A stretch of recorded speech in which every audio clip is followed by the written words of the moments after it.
Ayan, so for today's video, may nagpapa-repair sa atin na nasira na clip pan, no? So dahil sa sobrang init ng panahon, talagang hindi man ang electric pan, lalo na kung wala kang aircon. So for today's video is gagawin natin siyang 12 volts, no? So dati 220, ngayon is gagawin nating 12 volts. So ito yung ating mga pyesa na gagamitin. Yung motor na 12 volts, tapos yung motor control niya, no, yung pahinaan at palakasan. Tapos kumuha tayo ng part sa sira na wall fan. So ito yung kanyang magiging body. So sisimulan ko na po.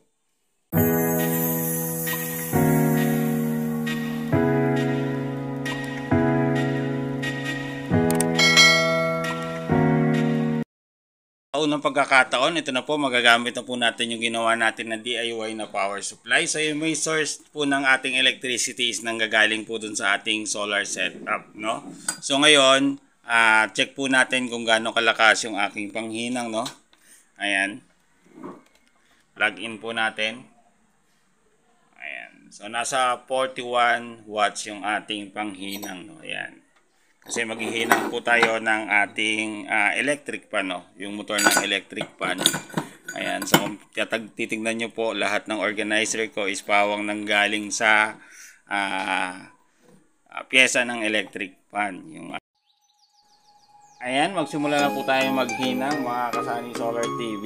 Ayan.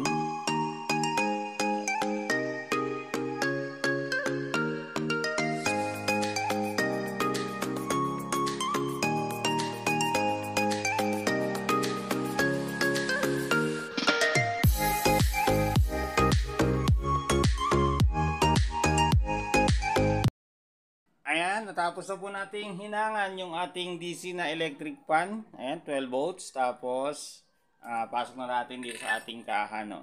Ayan. Tapos, ilabas po natin yung wiring.